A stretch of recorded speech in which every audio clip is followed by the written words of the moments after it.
मेरी आत्मा। 3 दिनों की चर्चाओं के संबंध में बहुत से प्रश्न मित्रों ने भेजे। जितने प्रश्नों के उत्तर संभव हो सकेंगे मैं देने की कोशिश करूंगा। एक मित्र ने पूछा है कि आप नए विचारों की क्रांति की बात कहते हैं, क्या वो भी कभी हो सकता है जो पहले नहीं हुआ है? इस पृथ्वी पर सभी कुछ पुराना है, नया क्या है?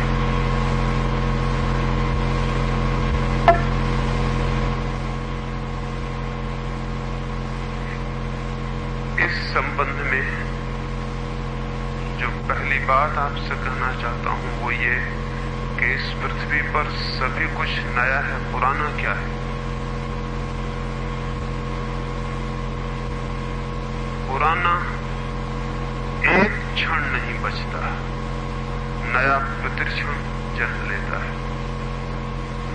पुराने का जो भ्रम पैदा होता है वो इसलिए पैदा होता है कि हम दो के बीच जो अंतर है उसे नहीं देख पाते। कल सुबह भी सूरज उगा था, कल सुबह भी आकाश में बादल छाए थे, कल सुबह भी हवाएं चली थी और आज भी सुबह सूरज उगा और बादल छाए और हवाएं चली और हम कहते हैं वही, लेकिन जरा भी वही नहीं।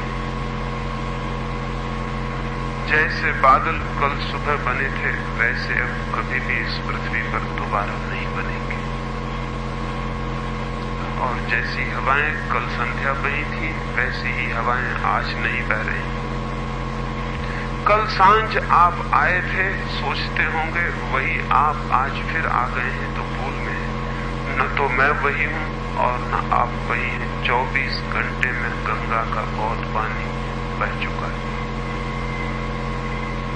प्रतिपल सब कुछ नया है।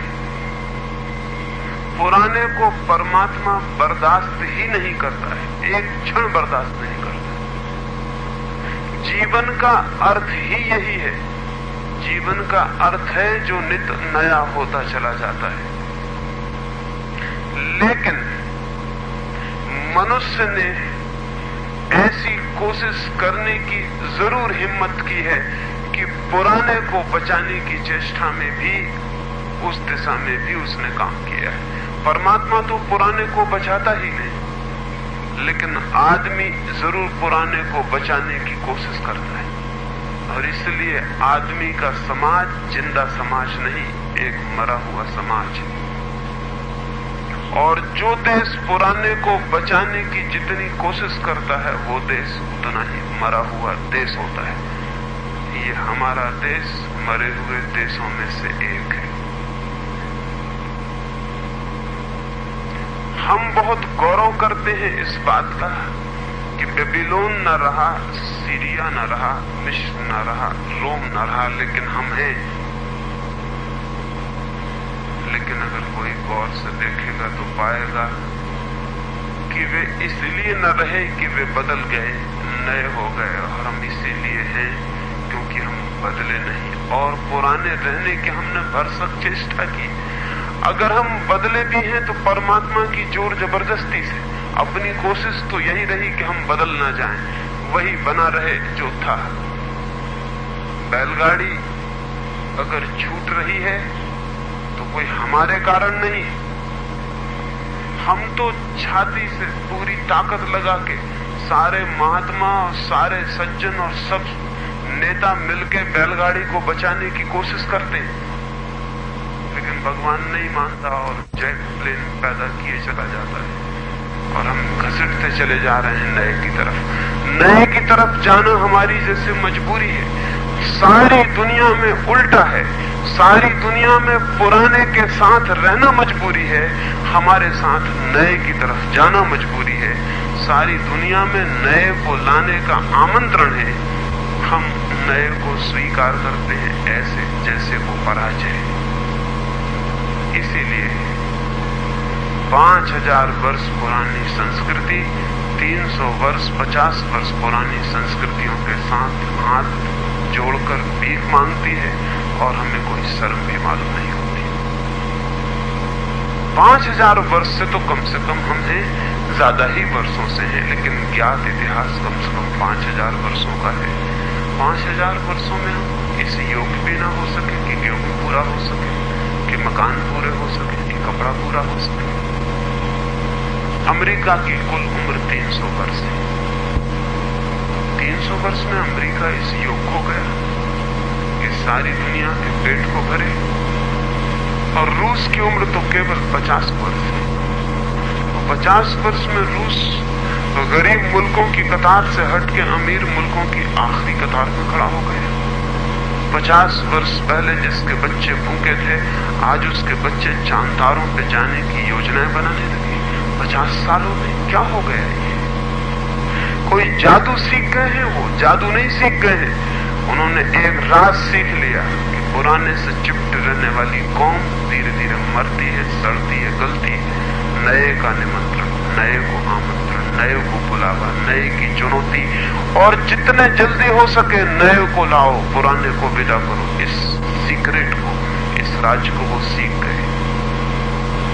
इसका परिणाम यह हुआ है कि वे जीवन थे और हम करीब करीब मरे मरे मुर्दा मुर्दा है।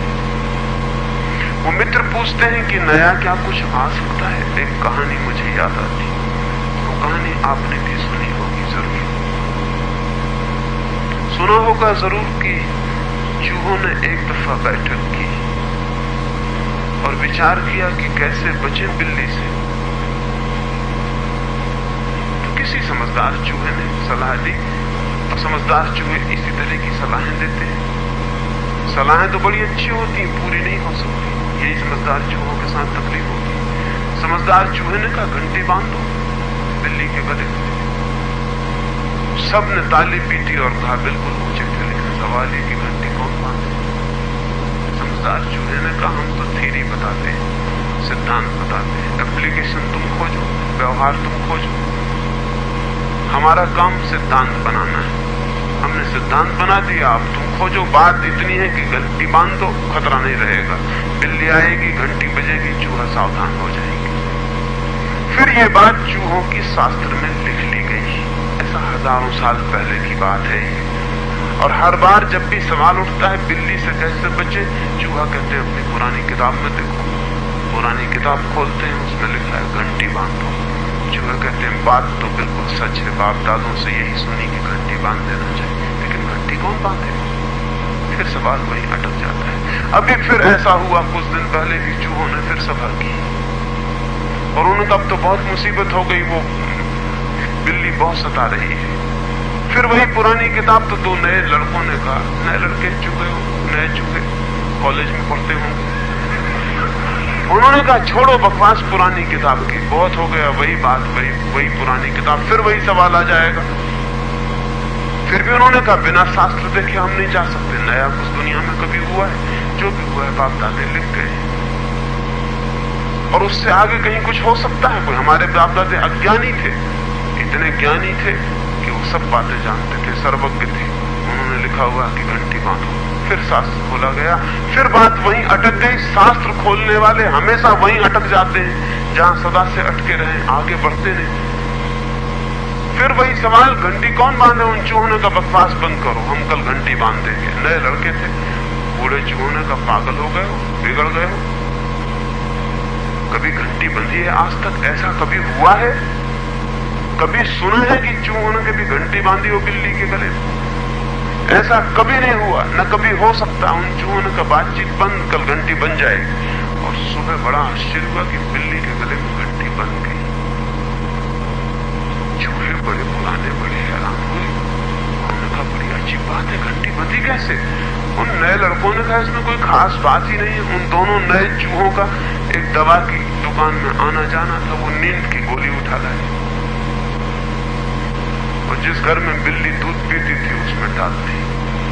फिर मामला तो हल हो गया, बिल्ली बेहोश हो गई, घंटी चूहों ने बांध दी। लेकिन पुराने चूरे सदा यही कहते रहे, कहीं कुछ नया हुआ, कहीं घंटी बंदी, घंटी चूर में बांध दी, आपके गांव में बांधी या नहीं मुझे पता नहीं। तरह तरह के गांव हैं और राजस्थान के गांव तो एकदम पिछड़े हैं। यहाँ के चूहों ने शायद ही घंटी बांधी और वही सोचते चले जाते हैं कहीं नया कुछ होना, कोई विचार की क्रांति कहीं हो। दुनिया में सदा विचार की क्रांति होती रही है, सिर्फ इस देश को छोड़ के हम ही एक अभागे देश है जहां हम सोचते ही नहीं कि नया हो सकता। और नए की बात उठे तो फौरन हमारे पास सवाल होंगे, चांद पर बस्ती बनेगी। तो रूस के बच्चे चांद पर बस्ती बनाने की बातें सोचते हैं, अमेरिका बच्चे अंतरिक्ष में यात्राएं करने के सपने देखते हैं, और हमारे बच्चे रामलीला देखना कुछ बुरा नहीं है। राम बड़े प्यारे हैं और कभी कभी उन्हें देखा जाए तो बहुत सुखद है, लेकिन रामलीला ही देखते रहना खतरनाक। ये वृत्ति बुरी है।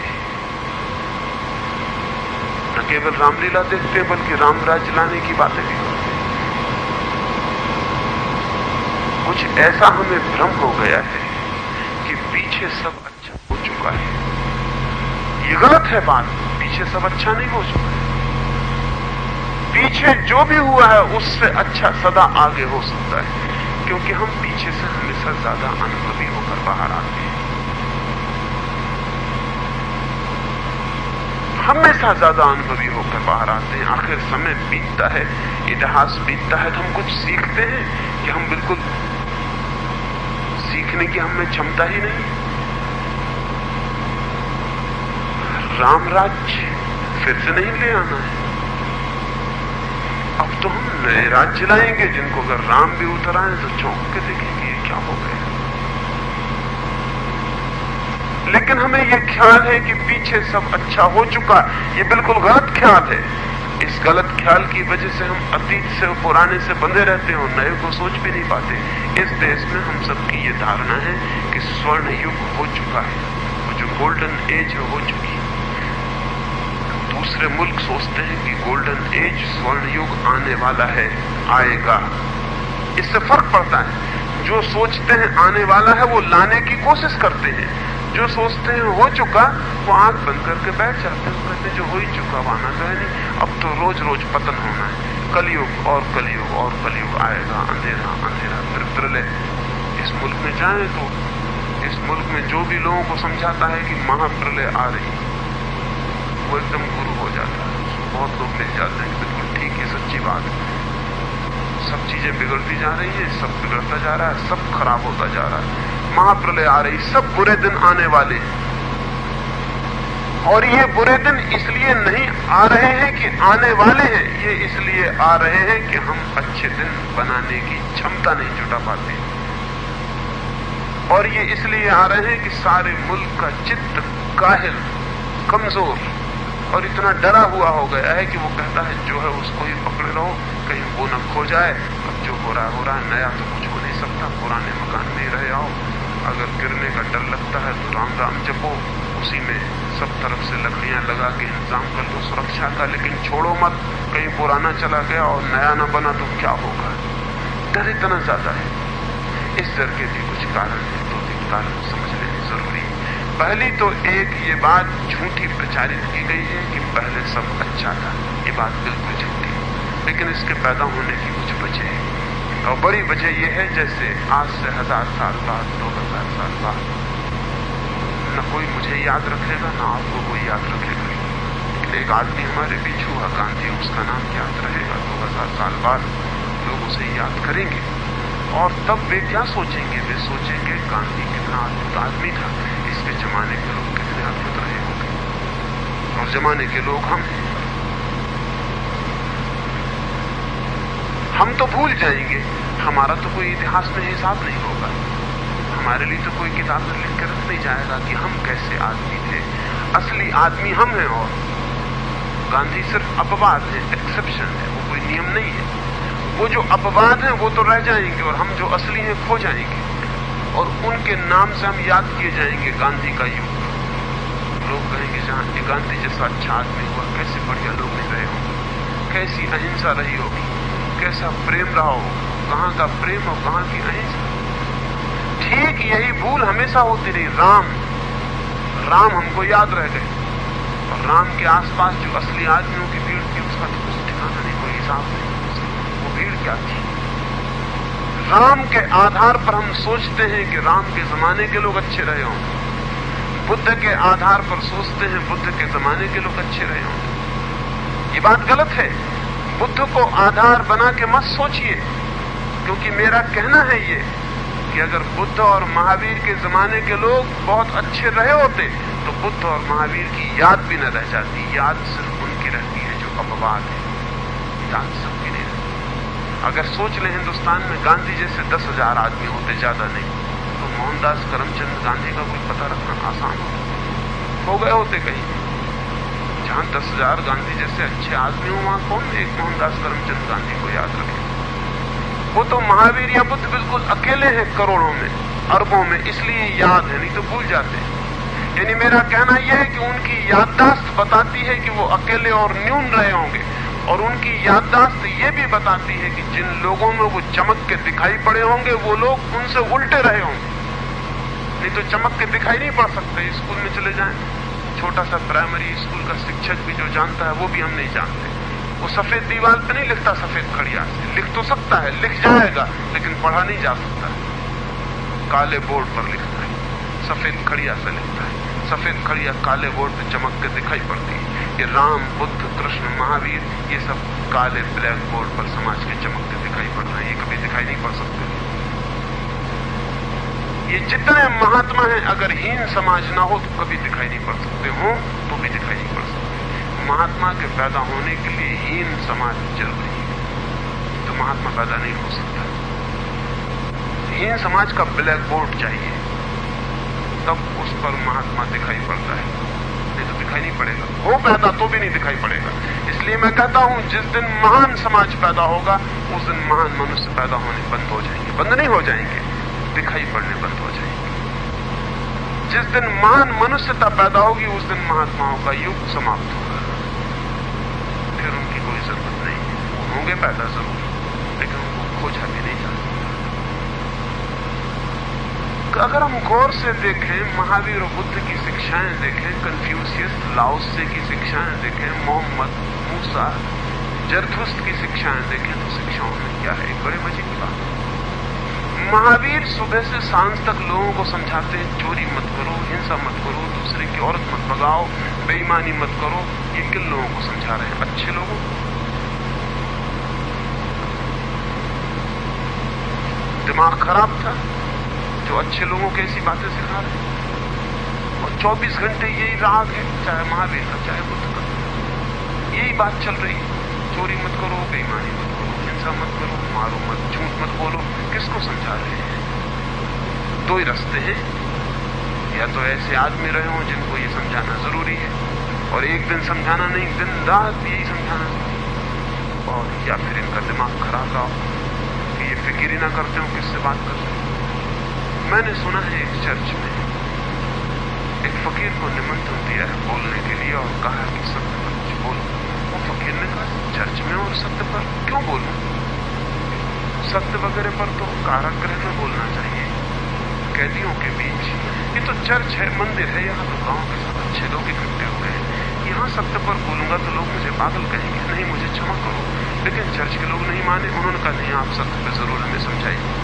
उस फकीर ने कहा बड़ी अजीब बात है, लेकिन फिर भी आप कहते हैं। तो मैं एक प्रश्न पूछता हूँ, तुम सबने बाइबल पढ़ी है? उन सारे लोगों ने कहा हमने बाइबल पढ़ी, हाथ उठा दी। उसने पूछा तुमने बाइबल में ल्यूक का 69वां अध्याय पढ़ा है? उन सबने हाथ उठा दिए, सिर्फ एक आदमी को छोड़कर। उसने कहा तब ठीक है, मुझे सत्य पर बोलना चाहिए, और मैं तुम्हें बता दूं कि ल्यूक का 69वां अध्याय जैसा कोई अध्याय बाइबल में है ही नहीं, और आप सबने पढ़ा है। अब ठीक है, अब मैं समझ गया कि किस तरह के लोग थे। फकीर ना समझ होगा, चर्च में हमेशा इसी तरह के लोग इकट्ठे होते हैं। धार्मिक स्थानों में अधार्मिकों के सिवाय कोई इकट्ठा नहीं होता। तीर्थ स्थानों में पापियों के जमघट के सिवाय किसी का जमघट नहीं। प्रार्थना और पूजा सिवाय बेईमानों के और कोई भी नहीं करता है। वो जो हमारा दिमाग है वो उल्टा है।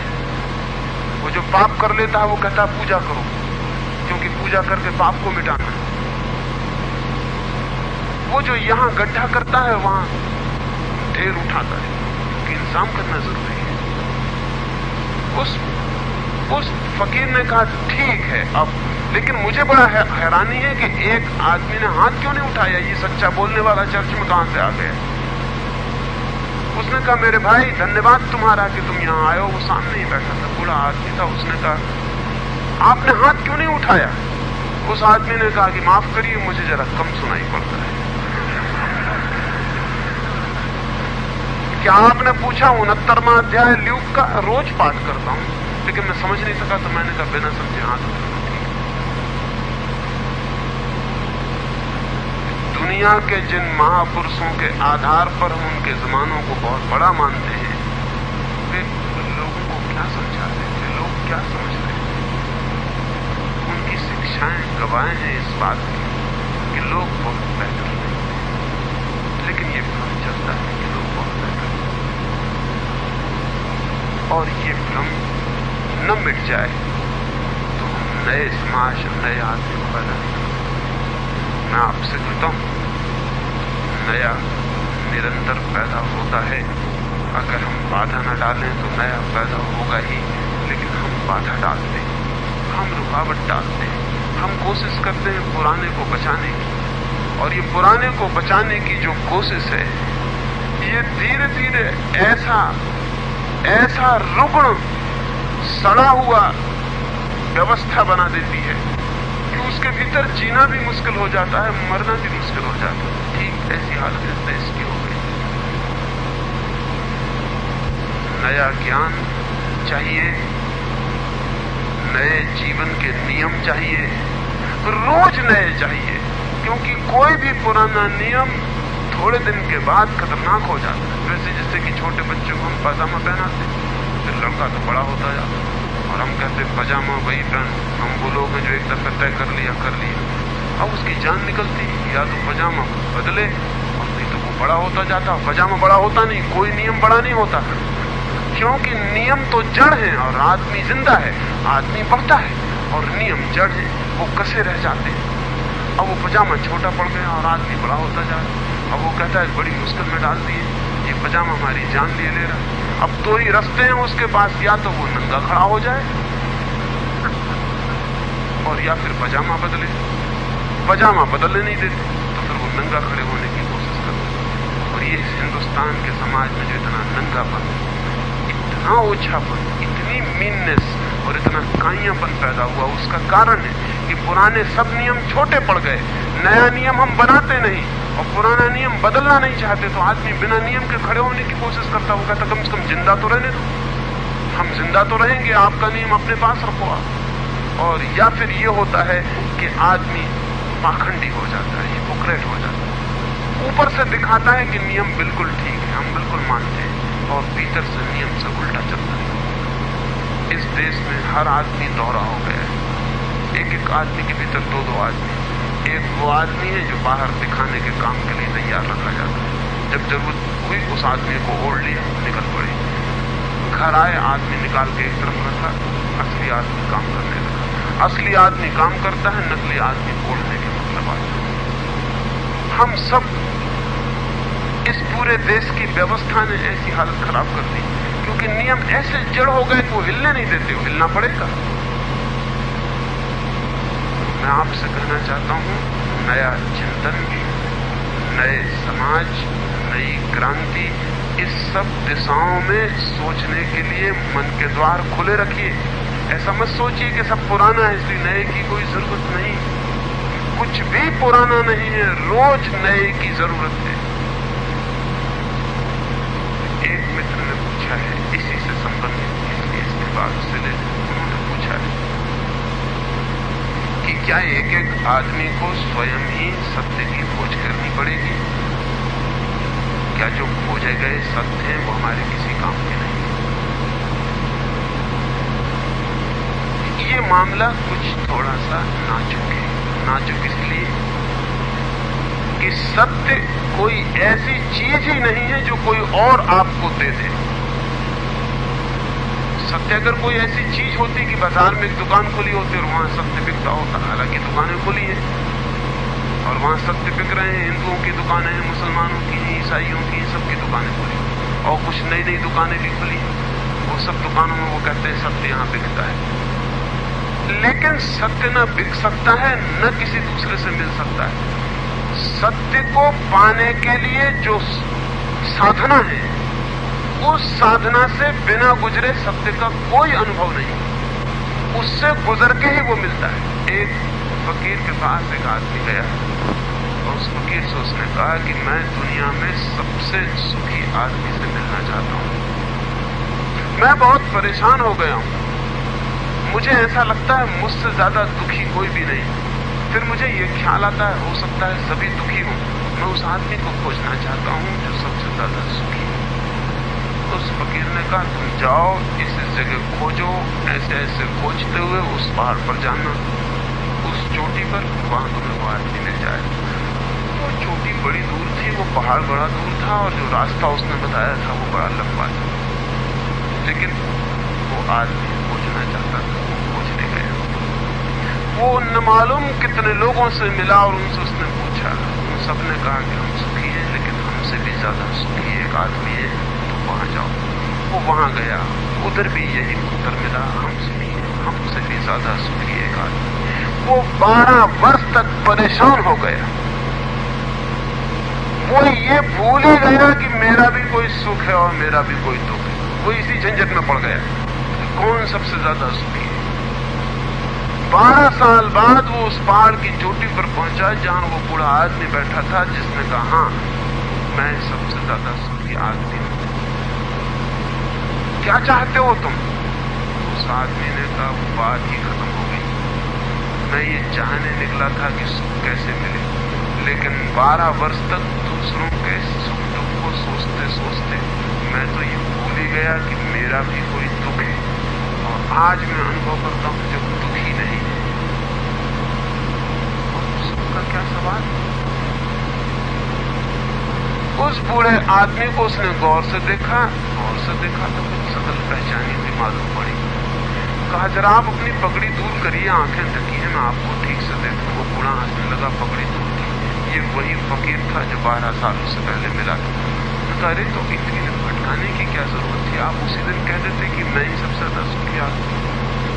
उस फकीर ने कहा उस दिन तुम्हें समझ में नहीं आ, ये 12 वर्ष की यात्रा जरूरी थी, तभी तुम समझ सकते थे जो मैं कह रहा हूं। मैं तुमसे पूछता हूं क्या तुम उस दिन समझ सकते थे? उस आदमी ने कहा ठीक कहते हैं आप, उस दिन मैं नहीं समझ सकता। जिन्होंने जाना है उन्होंने कह दिया है, लेकिन आप उसे नहीं समझ सकते जब तक आप भी एक लंबी यात्रा की खोज से न गुजर जाएंगे। गुजर जाएंगे तो समझ जाएंगे। वो गुजरना अनिवार्य तैयारी है, वो प्रिपरेशन है उस चीज को समझने की जो लिखी पड़ी है, लेकिन उसे लिखने से कोई मतलब नहीं है, उसके लिखे होने से कोई मतलब नहीं है। जब तक आप इस प्रक्रिया से न गुजर जाएं कि आपका चित्त वहां पहुंच जाए जहां चीजें साफ हो जाती हैं, तब तक आपको कहीं से कुछ दिखाई नहीं पड़ सकता। और मजे की बात यह उस दिन तो आपको ही दिखाई पड़ जाती है, शास्त्र में देखिए या न देखिए कोई अर्थ नहीं है, आप खुद ही शास्त्र बन जाते हैं। सत्य कोई बात ऐसी नहीं है कि कोई और आपको दे दे, आपको गुजरना पड़ेगा, गुजरना पड़ेगा। लंबी यात्रा है, खोज है, वो खोज आपको ही रूपांतरित करती है और कुछ नहीं करती। सत्य तो अपनी जगह है, वो अभी भी वही है, वो अभी भी आपके पड़ोस में खड़ा है, लेकिन आपकी देखने की पात्रता नहीं। वो पात्रता जिस दिन पैदा हो जाएगी आप पाएंगे बड़ी मुश्किल हो गई, कहां खोजते फिरते थे, सब जगह मौजूद था। जिसे हम खोज रहे थे वो तो ये रहा, हम व्यर्थ ही परेशान हुए, लेकिन व्यर्थ ही कोई कभी परेशान नहीं होता है, वो परेशानी भी तैयारी का अनिवार्य हिस्सा है। इसलिए ये मत सोचिए कि किसी किताब में पढ़ के हम सीख लेंगे और काम चल जाए। किताब में पढ़ के सिर्फ उत्तर मिलेंगे, प्रश्न का उत्तर तैयार आप कर लेंगे, लेकिन उत्तर पासा उधार रहेगा, आपका नहीं। उसकी कोई जड़ आपके भीतर नहीं है। वो ऐसा फूल है जो आप खरीद लाए हैं बाजार से, वो फूल आपके प्राणों से नहीं आया है, मैंने सुना है एक गांव में सम्राट आने वाला, और उस गांव के जो खास लोग थे उन सबको सम्राट के सामने प्रस्तुत किया जाने को था। सबसे सम्राट मिलेगा। गांव में एक बूढ़ा सन्यासी भी है। गांव के लोगों ने कहा हम अपने बूढ़े सन्यासी को सबसे पहले खड़ा करेंगे, वो हमारा सबसे ज्यादा आदर्श आदमी। लेकिन राज्य के अधिकारियों ने कहा सन्यासी कुछ गड़बड़ आदमी है, वो पता नहीं राजा से क्या कह दे, ठीक से व्यवहार न करे, शिष्टाचार न करे, कुछ हो जाए, मुसीबत हो जाए। तो अगर सन्यासी को खड़ा करना है तो हम उसे पहले से ट्रेनिंग देंगे, उसे हम तैयार करेंगे कि उसे इस तरह की बात करनी है तो ही हम ले जा सकते हैं। गांव के लोगों ने कहा ठीक है, आप सन्यासी सीधा आदमी है, आप सिखा दो। तो उन्होंने कहा कि देखो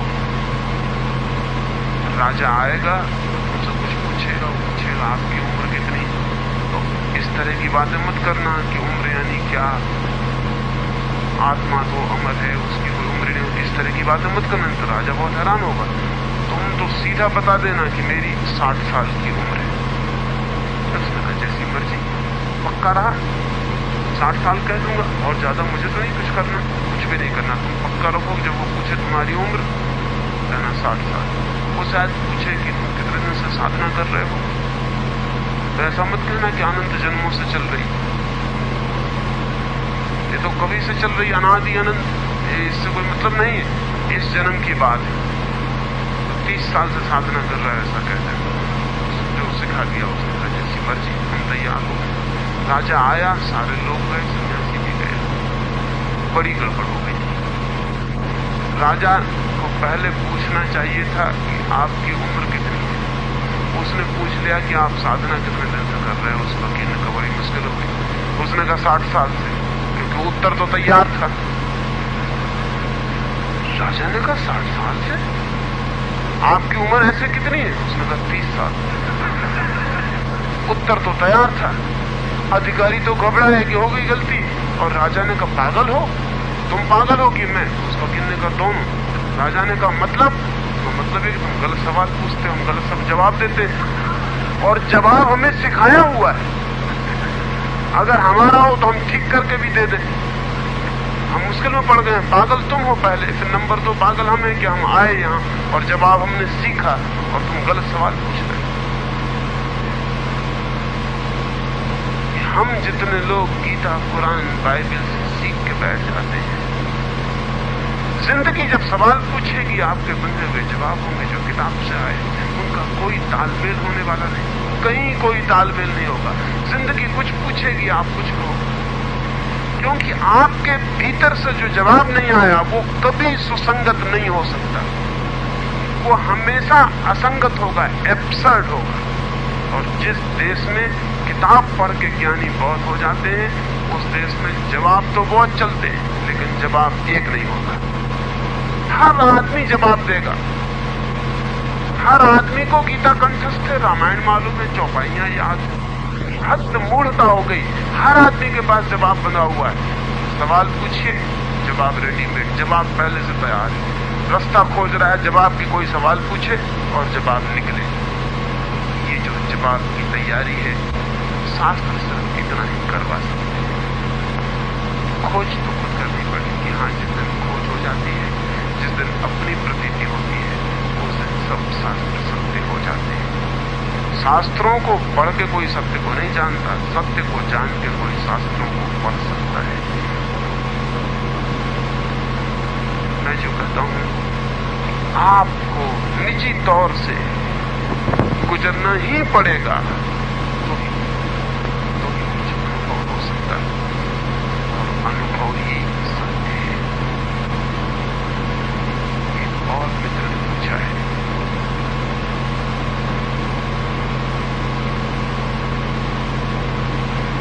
आप जो कह रहे हैं वो आपका अनुभव है कि सत्य है? तो शायद उनका ख्याल है कि अनुभव और सत्य दो चीज है। अनुभव यानी सत्य, लेकिन कौन सा अनुभव सत्य? असत्य अनुभव भी तो होते हैं।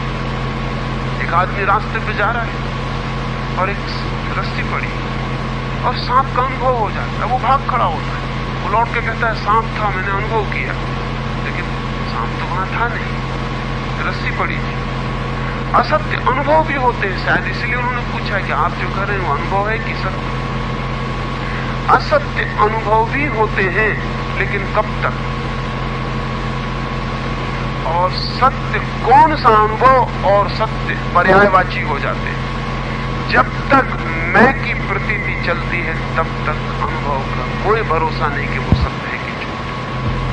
सच तो यह है कि जब तक भीतर मैं है तब तक कोई अनुभव सत्य नहीं हो सकता। मैं सभी अनुभवों को असत्य कर देता है। लेकिन जैसे ही मैं चला गया, मैं नहीं है, सिर्फ अनुभव हुआ। आप ऐसा नहीं कहते कि मैंने अनुभव किया, आप कहते हैं मैं नहीं था तब अनुभव हुआ। फिर असत्य नहीं होता, फिर असत्य करने वाली चीज ही चली गई। जैसे हम एक लकड़ी पानी में डालें, पानी में डालते से लकड़ी तिरछी हो जाती। लकड़ी तिरछी नहीं होती, लेकिन लकड़ी तिरछी दिखाई पड़ने लगती। वो जो पानी का मीडियम है वो लकड़ी को तिरछा कर देता है। लकड़ी तिरछी फिर भी नहीं होती, लकड़ी बाहर निकालिए, लकड़ी सीधी है, फिर पानी में डालिए, लकड़ी फिर तिरछी हो गई। वो पानी का जो माध्यम है वो लकड़ी को तिरछी करता है। अहंकार का जो माध्यम है, ईगो का जो माध्यम है, वो सत्य को असत्य करता है। तो जब तक अहंकार के द्वारा कोई देख रहा है जगत को, तब तक उसके अनुभव असत्य के अनुभव होंगे। यानी असत्य के अनुभव का अर्थ हुआ अहंकार के द्वारा देखी गई वस्तु, और सत्य का अनुभव का अर्थ हुआ निरअहंकार दशा में जाना गया। जहां कोई मैं नहीं है वहां जाना गया। इसलिए भूल के भी कभी आप ये मत सोचना कि मैं सत्य को जान लूंगा। मैं कभी सत्य को नहीं जानता है। जब सत्य जाना जाता है तब मैं होता ही नहीं, और जब तक मैं होता है तब तक सत्य का कोई नहीं। और हम सब मैं से भरे हुए हैं, जीवन भर मैं को ही मजबूत करते हैं, और मैं के ही अनुभवों का आधार लेकर सब अनुभव इकट्ठे करते हैं। जब तक मैं का आधार है तब तक सब अनुभव झूठे होंगे, कोई अनुभव सत्य नहीं हो सकता। इसलिए अगर ठीक से समझें तो मैं के द्वारा देखा गया परमात्मा ही माया है, मैं के द्वारा देखा गया परमात्मा ही जगत है, मैं के द्वारा देखा गया ही वो है जो नहीं है। और जिस दिन मैं समाप्त हो जाता है, उस दिन जो देखा जाता है, उस दिन जो प्रतीति होती है, वो प्रतीति ब्रह्म है, सत्य है, कोई और नाम दे, इसको फर्क नहीं पड़ता है। एक और मित्र ने पूछा है, क्या है लक्ष्य जीवन का? क्या मुक्ति ही लक्ष्य है? क्या मोक्ष ही लक्ष्य है? नहीं, जीवन का लक्ष्य न मुक्ति है न मोक्ष। जीवन का लक्ष्य तो स्वयं जीवन की पूर्ण अनुभूति है। और जिस दिन जीवन की पूर्ण अनुभूति होती है, उस क्षण मुक्ति हो जाती है, उस क्षण मोक्ष हो जाता है। वो बाई प्रोडक्ट है, वो जीवन का लक्ष्य नहीं है। जैसे एक आदमी गेहूं बोता है तो भूसा पैदा करना उसका लक्ष्य नहीं है।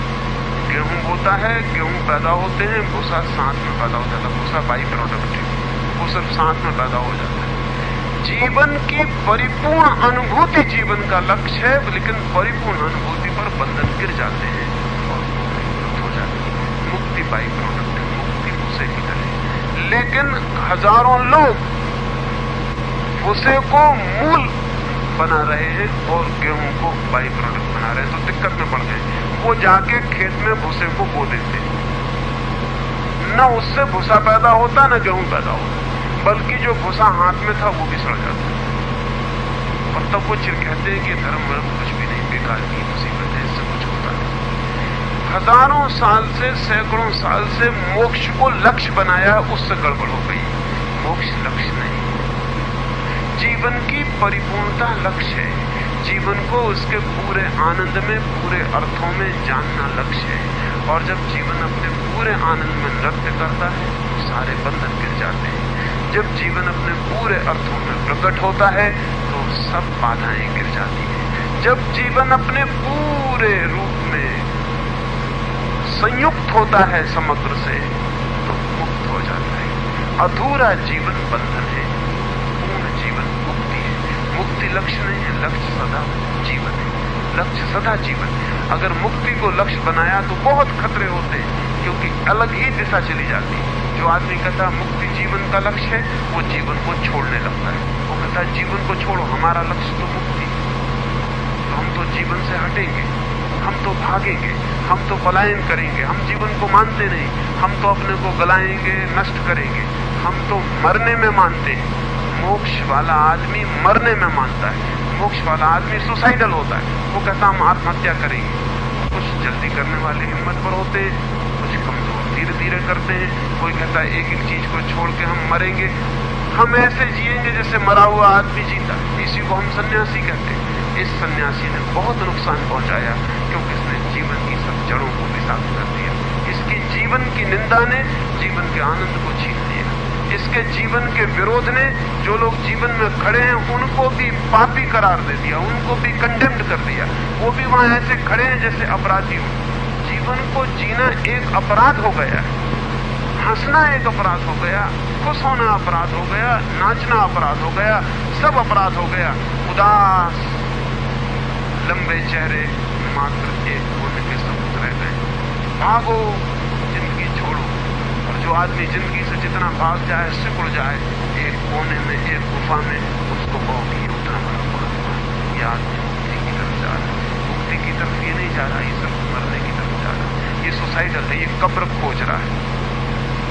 मुक्ति की तरफ तो वो जाता है जो और जीवन की तरफ जाता है, जो कहता सारे जीवन का आलिंगन है, जो किरणों के जीवन को पीता है, जो चांदारों के जीवन के साथ नाचता है, जो दूसरों के आंखों के जीवन के रस को लेता है, जो फूल पत्ती सब चारों तरफ जो जीवन है उसके साथ आह्लादित है, जो उसके साथ रोए रोए को एक कर लेता है, जिसकी श्वास श्वास सारे जीवन से एक हो जाती है, जो जीवन के साथ उठता है, बैठता है, सोता है, जागता है, नाचता है, गीत गाता है, जो जीवन ही हो जाता है, वैसा व्यक्ति को उपलब्ध होता है। क्योंकि फिर बांधेगा कौन? सारा ही एक हो गया जीवन, तो बांधेगा कौन? और ऐसा व्यक्ति जीवन मुक्त, ऐसा व्यक्ति जीते जी मोक्ष बना लेता है। वो जो भागने वाला मोक्ष है वो हमेशा मरने के बाद होता है, जिंदगी में कभी नहीं हो सकता, क्योंकि उसके लिए पूरा मरना जरूरी पड़ेगा। और जिंदा आदमी कुछ तो जिंदा होगा, कितना ही मर जाए कुछ तो जिंदा होगा, सांस तो लेगा, आंख तो खोलेगा। तो वो जो कुछ जिंदगी रह गई वो भी बाधा है। मरने के बाद ही मोक्ष हो सकता है, और जो मोक्ष मरने के बाद होता है तो घोड़ी का है। जो मोक्ष जीते जी जीवन की पूरी प्रफुल्लता में होगा, वही सार्थक, वही अर्थ। तो मेरी दृष्टि में अगर परमात्मा ऐसे मरने वाले मोक्ष का पक्षपाती होता तो जीवन के होने की कोई जरूरत नहीं। परमात्मा के विरोध में जीवन चल रहा है। अगर परमात्मा इसका विरोधी है और चाहता है कि सब मुक्त हो जाए, तो एक बार भी निपटारा करें, झंझट खत्म करें। लेकिन परमात्मा तो जीवन का पक्षपाती मालूम पड़ता है। परमात्मा तो तुम कितना ही जीवन को मिटाओ, नई कॉम्प्लेन फोड़ देता है। तुम कितने ही एटम गिराओ, तुम कितनी ही मुश्किल करो, परमात्मा जीवन को पैदा किए ही चला जाता है। परमात्मा तो जीवन का बड़ा प्रेमी, लेकिन महात्मा जीवन के बड़े दुश्मन। इसलिए महात्मा अक्सर परमात्मा के दुश्मन होते हैं। और दुनिया महात्माओं के प्रभाव में, परमात्मा से दुनिया को कोई संबंध नहीं।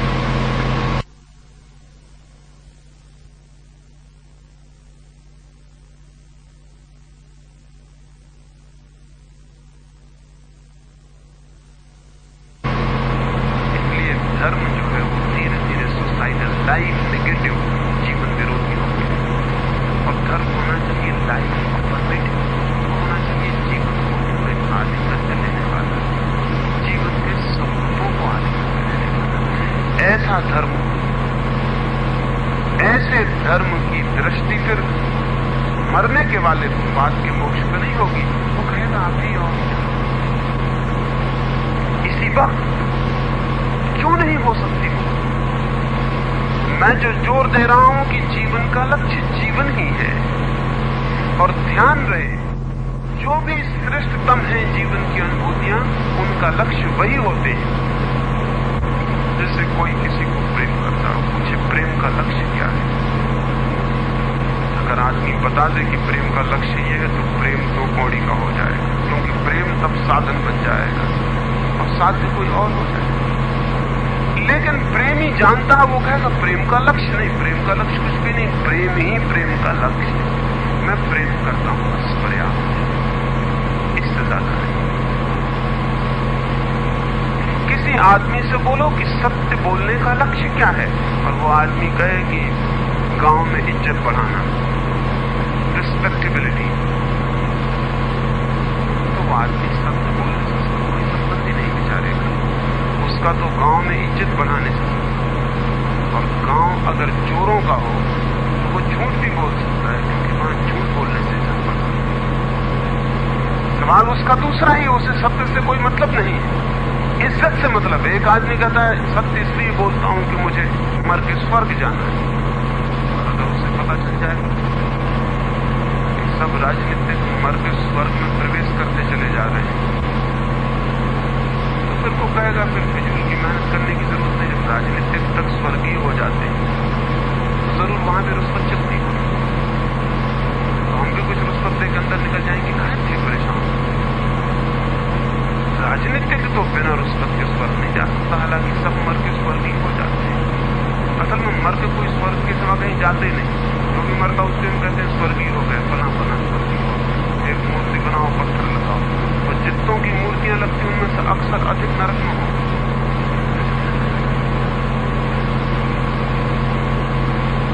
लेकिन नारकी लिखो तो झगड़ा हो जाए।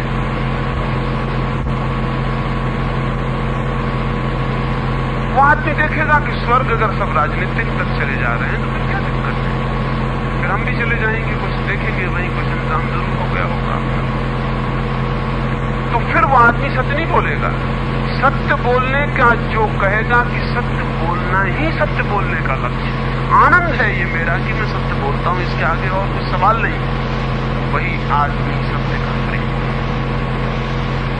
जीवन में जो भी श्रेष्ठ है, सुंदर है, उसका लक्ष्य वही है, वो किसी दूसरे का साधन नहीं है, वो स्वयं ही साध्य है। और जीवन तो परम साध्य है, वो तो अल्टीमेट एंड है, वो किसी दूसरे का साधन नहीं है। कहीं कोई कहे कि मोक्ष जाने का साधन है जीवन, गलत कहता है। जीवन अपना ही परम लक्ष्य है। हाँ, जब जीवन पूर्णता को उपलब्ध होता है तब जो अनुभूति होती है वो मोक्ष की है, क्योंकि तब कोई बंधन नहीं मालूम पड़ते, कोई रुकावट नहीं मालूम पड़ती, कोई सीमा नहीं मालूम पड़ती, कोई अंत नहीं मालूम पड़ता, कोई मृत्यु नहीं मालूम पड़ती। उस क्षण में, जीवन की परिपूर्ण अनुभूति के क्षण में मोक्ष का भी भाव समा जाता है। लेकिन मोक्ष लक्ष्य नहीं है, और मोक्ष को लक्ष्य बना के जो जाएगा वो सिर्फ मृत्यु पर पहुंचता है और नहीं पहुंचता। और जो जीवन को लक्ष्य बनाकर चलता है वो मोक्ष पर पहुंच जाता है। मैं कहता हूं जीवन का लक्ष्य जीवन। एक अंतिम बात होगी, एक मित्र ने पूछा है कि आप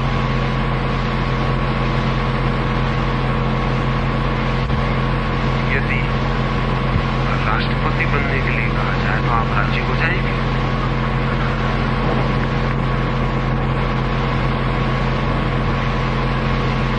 मजेदार बात पूछी है। पहली तो बात ये समझ लेनी चाहिए, पदों के लिए आतुरता सिर्फ हीन वृत्ति के लोगों में, इन्फीरियरिटी कॉम्प्लेक्स जिनके भीतर हीन ग्रंथि होती है वो पदों के लिए लोलुप होते हैं। जो भी आदमी पद के लिए लोलुप मालूम पड़े, जानना कि भीतर उसे ऐसा लगता है कि मैं बहुत हीन आदमी, किसी कुर्सी पर चढ़ जाऊं तो ये हीन हीनता को मिटा दो।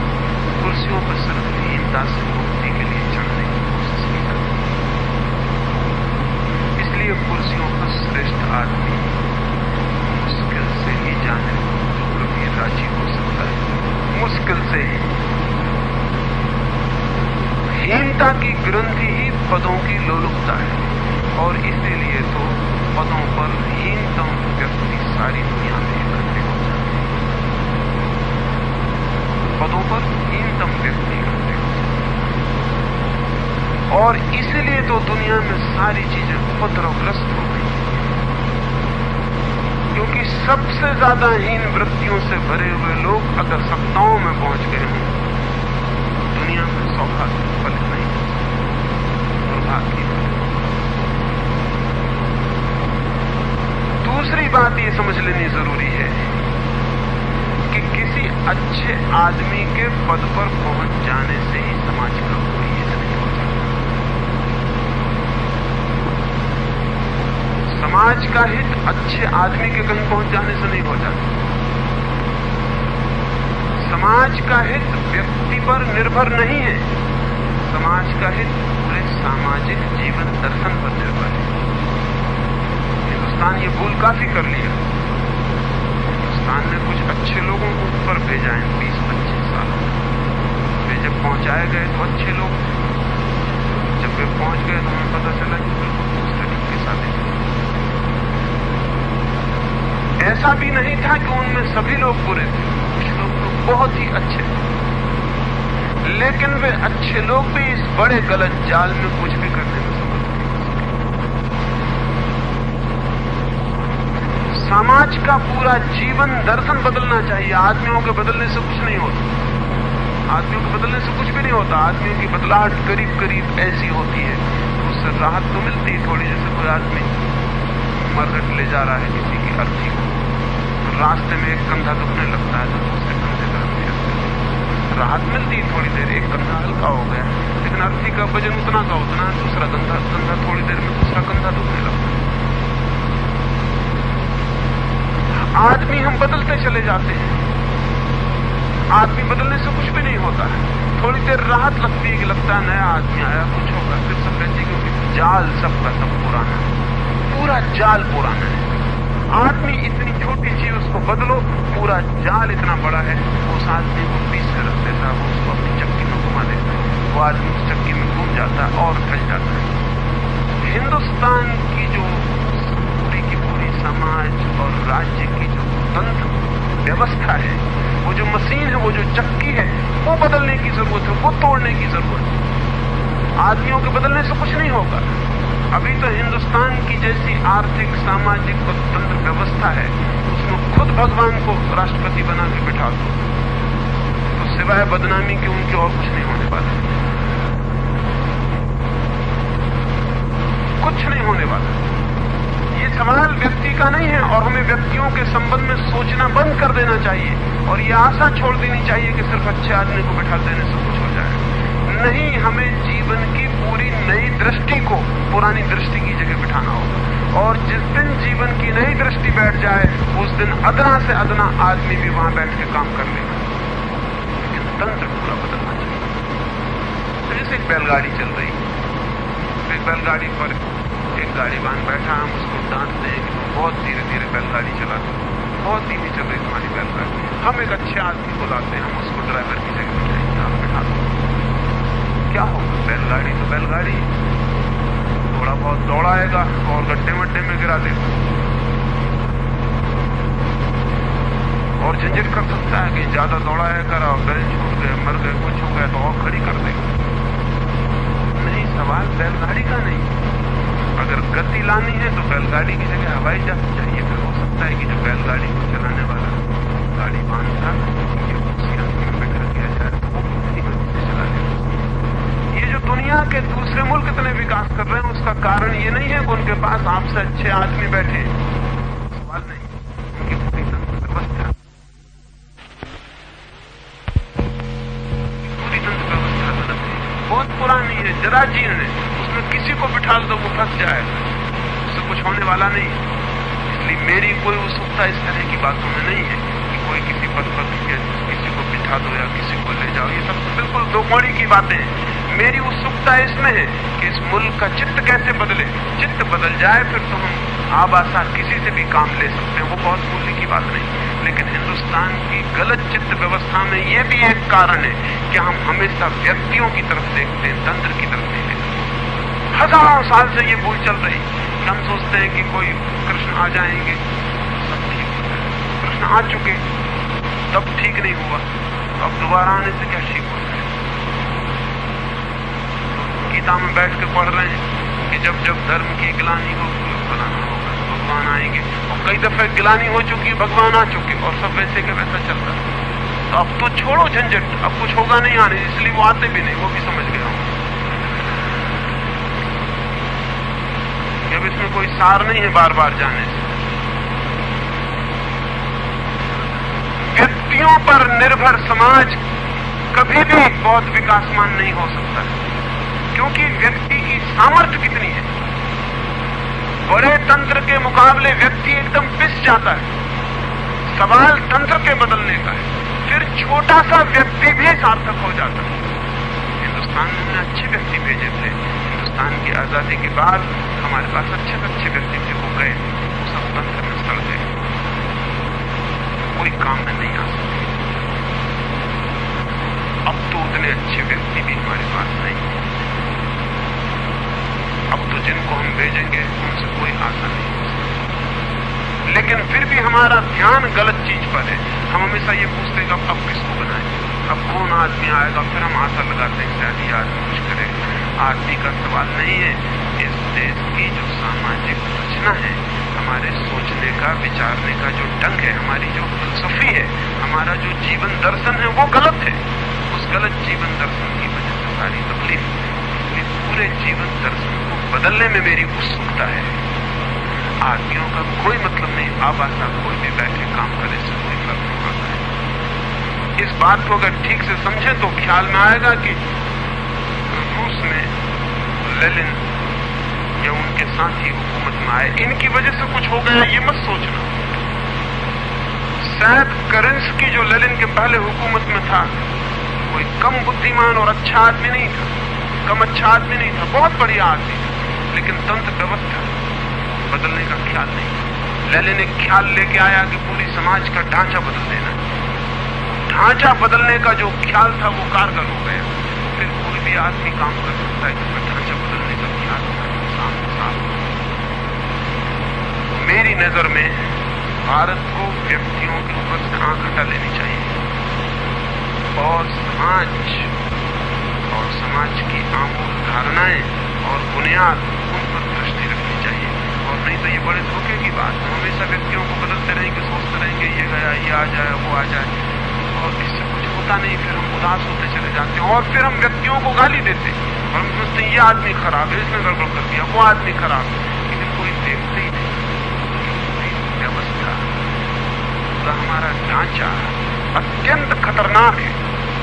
इस खतरनाक ढांचे को ही बदलने की चिंता फैलनी चाहिए। और ये ध्यान रहे कि कोई व्यक्ति पद पर बैठकर इस मुल्क के चित्त को भी नहीं बदल सकता। इस मुल्क के चित्त को नीचे से बदलने की जरूरत है, ऊपर से कभी चित्त नहीं बदले जाते। कि कोई आदमी ऊपर बिठा दो आप और वो दिल्ली की आकाशवाणी से लोगों को समझाने लगे और चित्त बदल जाए। चित्त नीचे से बदलना पड़ेगा। लोकमानस जहां फैलाव में है वहां घुसना पड़ेगा, वहां जड़ें काटनी पड़ेंगी और ध्यान वहां देना पड़ेगा। वहां चित्त बदलने लगे, अपने आप हम एक दृष्टि को उपलब्ध होंगे। वो दृष्टि इस देश को बदलने का कारण बनेगी। इस भाषा में सोचेंगे। उन्हीं मित्र ने एक बात और पूछी है। उन्होंने पूछा है कि आपने कहा कि गरीबी बड़ी सुखद है, फिर आप गरीब के घर क्यों नहीं ठहरते? आपने कहा कि गरीब का झोपड़ा अमीर के मकान से भी बड़ा है, तो फिर आप अमीर के मकान में क्यों ठहर जाते हैं? ठीक बात समझिए। इसको दो बात समझ लेनी चाहिए।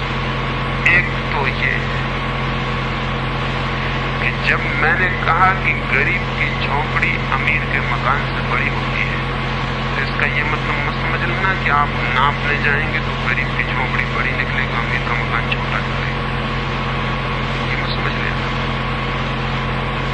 जो मैंने कहा वो मैंने ये कहा कि जो अमीर का मन है वो सदा छोटा है, उसमें जगह बहुत कम है। धन इतना भर गया है कि और जगह नहीं रह जाती। जहां धन जितना भर जाता है वहां प्रेम कम हो जाता है। मकान तो बड़े ही है उसके पास, ये मत समझ लेना कि मकान गरीब के पास बड़ा है। एक फकीर की मुझे याद आ गई। एक फकीर छोटा सा झोपड़ा है, रात है, बरसा पड़ रही है, पत्नी और फकीर दोनों सोए हैं। किसी ने दरवाजे पर दस्तक दी है तो फकीर ने अपनी पत्नी से कहा रात को पानी पड़ता है, रात अंधेरी, कोई मेहमान आ गया। जगह बहुत है, अभी हम 200 से 3 बैठे हैं, ये सो तो नहीं सकते, ऐसा झोपड़ा है। पत्नी ने दरवाजा खोल दिया, मेहमान भीतर आकर पूरी बैठ कर गपशप करने लगा।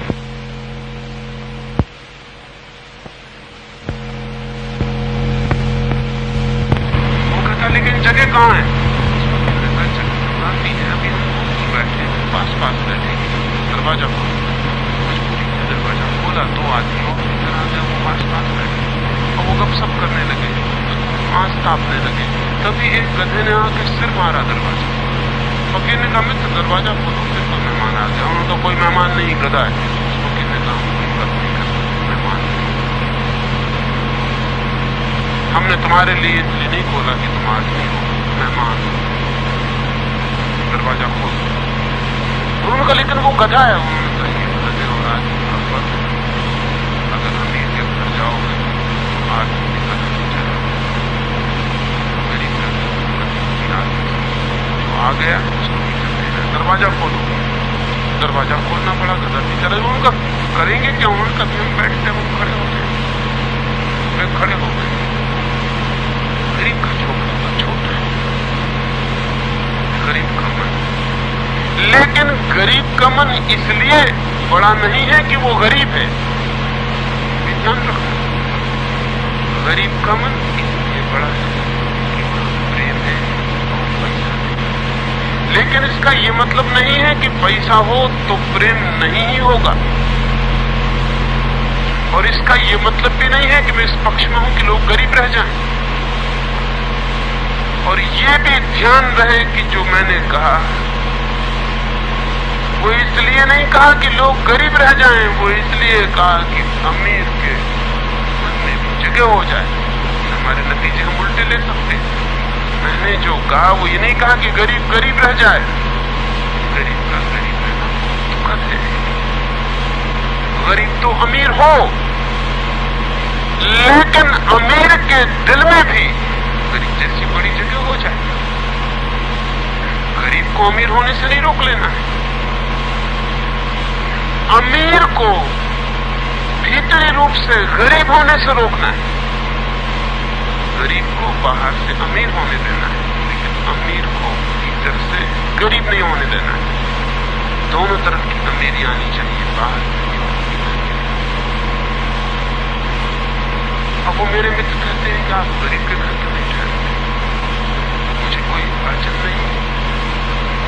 वजह तो ये है कि गरीब के पास घर भी कहां है। इस देश के गरीब के पास घर भी कहां है। इस देश की गरीबी तो इतनी है कि घर भी नहीं। तो जिसको आप घर कहते हैं वो घर है, शर्म से डूब मर जाना चाहिए अगर उसको घर कहते हैं आप। वो घर क्या है? 4 पत्ते बांध के 4 कपड़े लटका के घर कह रहे हैं आप? 10,000 साल से कोई कौम बिल्कुल नपुंसक रही हो तो इसको घर कह सकते हैं। ये घर नहीं, ये घर है, ये घर बिल्कुल नहीं। और अगर इसको घर मानते हैं तो घर कभी भी नहीं बनेगा, ये ध्यान रखना। ये घर नहीं है, मजबूरी है। सारे मुल्क की बुद्धिहीनता और प्रतिभाहीनता का सबूत घर भी नहीं बना सके नहीं बना। मेरी बात ठीक से समझ लेना, मैं कोई गरीबी का समादर नहीं करता हूं। जो भी आदमी गरीबी का समादर करता है उसे मैं खतरनाक मानता हूं। उसकी बातें अगर मानी जाए तो दुनिया गरीब बनी रहेगी। मैं गरीबी का समाधान नहीं करता हूं, मैं तो ये कह रहा हूं गरीब के मन में जो प्रेम है वो अमीर के मन में भी होना चाहिए, और गरीब की जो तकलीफ है वो जानी चाहिए, वहां भी सुविधा होनी चाहिए।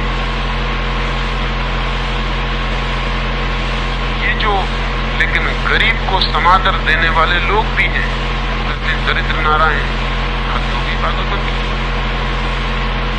दरिद्र को नारायण कहोगे तो दरिद्र मिटेगा कैसे? नारायण को मिटाओगे कैसे? नारायण की पूजा करनी पड़ती, मिटाना नहीं पड़ती। दरिद्रता तो महामारी है, नारायण नहीं, उसे तो मिटा देना है। और जो मैंने कहा कि दरिद्रता का एक सुख है, उसे भी समझ लेना। दरिद्रता का सुख भी केवल उन्हें ही मिल सकता है जो अमीरी से गुजरे, गरीब को भी नहीं मिलता। दरिद्र होने का भी एक मजा है, लेकिन दरिद्र को ये कभी नहीं मिलता। महावीर को मिला होगा, बुद्ध को मिला होगा, महावीर राजा के बेटे, सब जाना है मैल, सब जाना है सुख, सब जाना है धन, जान के महावीर नंगे खड़े हो गए। एक और भी बंदा रास्ते पर नंगा खड़ा होगा, आप सोचते कौन सा नंगा? महावीर का नंगापन स्वेच्छा से वर्ण किया गया। ये दरिद्र का स्वेच्छा से, ये दरिद्र का सुख, लेकिन स्वेच्छा से कोई कभी स्वेच्छा से। महावीर की दरिद्रता सुख है, महावीर की दरिद्रता एक सुगंध है, महावीर की दरिद्रता एक मुक्ति, महावीर की दरिद्रता एक ऊंचाई है। लेकिन बगल में नंगा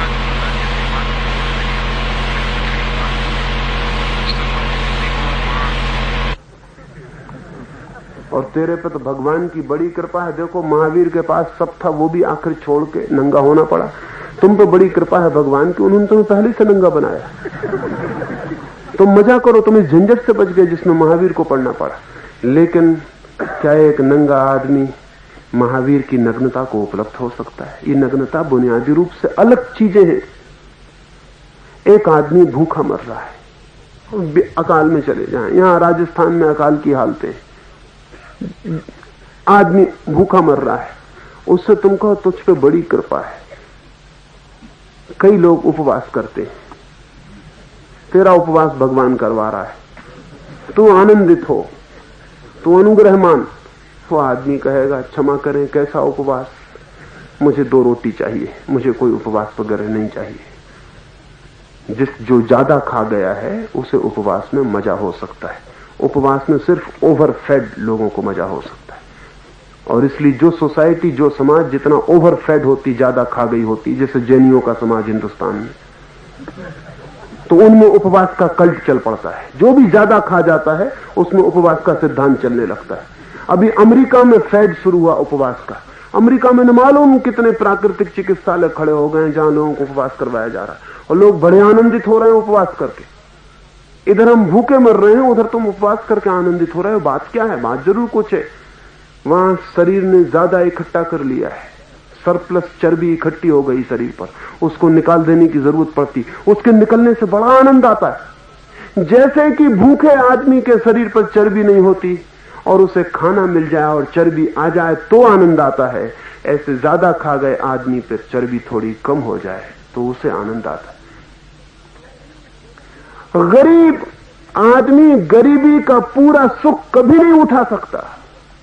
अमीर आदमी ही गरीबी का पूरा सुख उठा सकता है। गरीबी जो है अमीर आदमी की लास्ट लग्जरी है, आखिरी। अभी देखें अमेरिका में बीटल हैं, बीटनिक हैं, हिप्पी हैं, ये सब अमीर लोगों के बेटे, ये करोड़पतियों के बेटे हैं, अरबपतियों के बेटे। मेरे पास हिप्पी मिलने आए, बनारस में था वो हिप्पी, मुझे मिलने आए। मैं उनसे पूछा तुम अरबपतियों के लड़के लड़कियां हो, तुम बनारस में खड़े होकर 10-10 पैसे भीख मांग रहे हो। उन्होंने कहा इतना आनंद मालूम होता है जिसका कोई हिसाब लगाना मुश्किल, लेकिन हमको मालूम हो सकता है आनंद, हमको नहीं मालूम हो सकता।